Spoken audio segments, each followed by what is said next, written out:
जितने भी मेरे YouTube फैमिली हैं सभी को जय श्री कृष्णा, राधे राधे।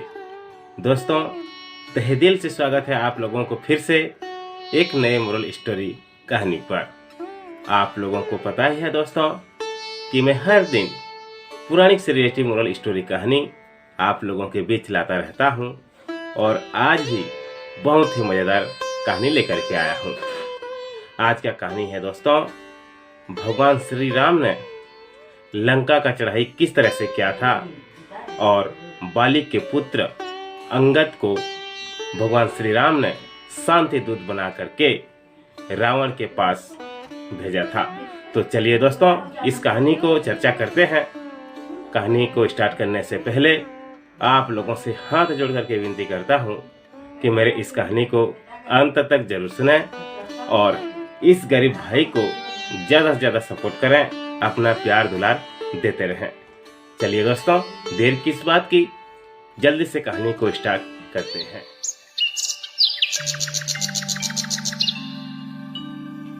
लंका पर चढ़ाई करने से पहले भगवान श्री राम ने अपने दूतों को रावण को समझाने भेजा।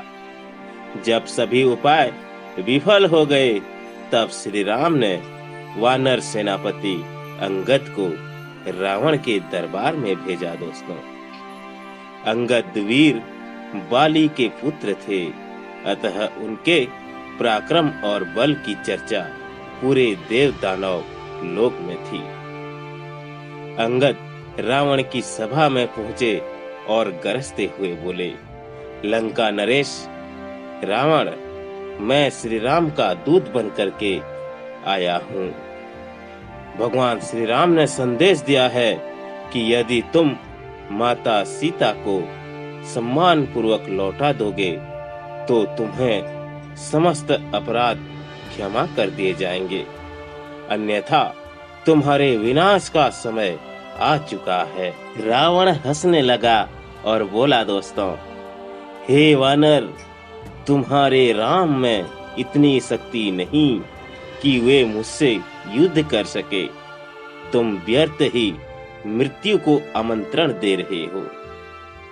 अंगद ने अपनी गदा भूमि पर टिका दी और गर्जना करते हुए बोले, रावण, यदि तेरे दरबार में कोई भी योद्धा मेरे इस गदा को जमीन से उठा सके तो मैं रामचंद्र जी की हार मान लूंगा और तुरंत लंका छोड़ दूंगा। रावण ने अपने बलशाली राक्षसों को आज्ञा दी। एक एक करके सभी दैत्य अंगद की गदा उठाने आए, परंतु कोई उसे हिला भी न सका। रावण स्वयं उठा, परंतु जैसे ही उसने गदा को छूने का प्रयास किया, अंगद ने कहा, रावण, यह क्या कर रहे हो? यदि झुकना ही है तो भगवान श्री राम के चरणों में झुको, यही तुम्हारा उद्धार कर सकता है। रावण क्रोध से लाल हो गया दोस्तों, लेकिन वह समझ गया कि अंगद केवल एक वानर होते हुए भी अद्भुत बल और धैर्य का प्रतीक है। उसने अपनी हार स्वीकार कर ली। अंगद ने गर्जना की, युद्ध का समय आ गया है, तैयार रहो रावण। अब श्री राम की सेना तुम्हारे अहंकार का नाश करेगी। यह कहकर अंगद श्री राम के पास लौट गए। अतः लंका का युद्ध हुआ दोस्तों, और रावण अपने अहंकार और अधर्म के कारण नष्ट हो गया। मेरे प्यारे मित्रों, जब अंगद श्री राम के पास लौटे तो उन्होंने रावण के घमंड और उसके दरबार में हुए घटनाक्रम को विस्तार से बताया। भगवान श्री राम मुस्कुराए और बोले, अंगद, तुम्हारा साहस और धैर्य सराहनीय है। अब युद्ध निश्चित है और अधर्म का अंत निश्चित है। लंका के किले चारों ओर से मजबूत थे दोस्तों, और समुद्र से घिरी इस नगरी पर आक्रमण करना आसान नहीं था। तब भगवान श्री राम ने अपनी सेना को एकत्र किया और युद्ध की रणनीति बनाई।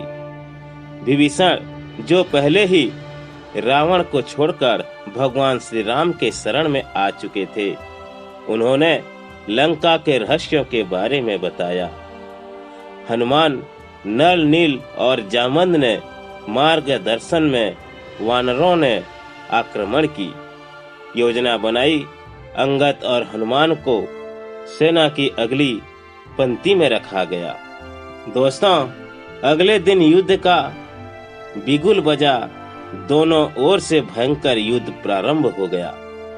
अंगद ने अपनी अद्भुत शक्ति का परिचय देते हुए मेघनाद, अतिकाय और अन्य राक्षस योद्धाओं को चुनौती दी।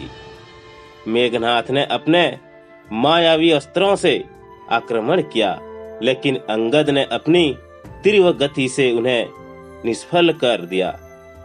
एक बार जब मेघनाथ ने ब्रह्मास्त्र चलाया, तब अंगद ने अपनी चतुराई से उसे टाल दिया और उसके रथ को तोड़ डाला। दोस्तों, युद्ध के दौरान रावण स्वयं युद्ध भूमि में आया और उसने अंगद को चुनौती दी।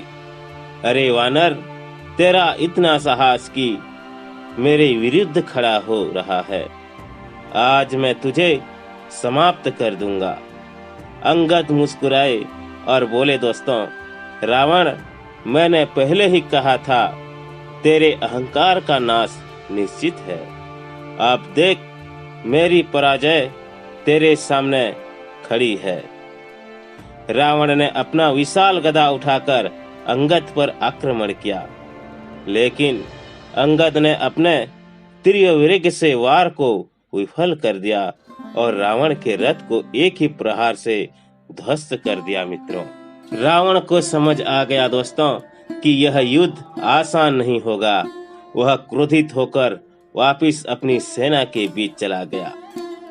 अनंत श्री राम ने रावण का वध किया और लंका विजय प्राप्त की। अंगद सहित सभी वानर योद्धाओं ने अपने पराक्रम से धर्म की विजय निश्चित की। मेरे प्यारे दोस्तों, इस कथा से हमें यह प्रेरणा मिलती है कि धर्म और सत्य के मार्ग पर चलने वालों को कोई हरा नहीं सकता।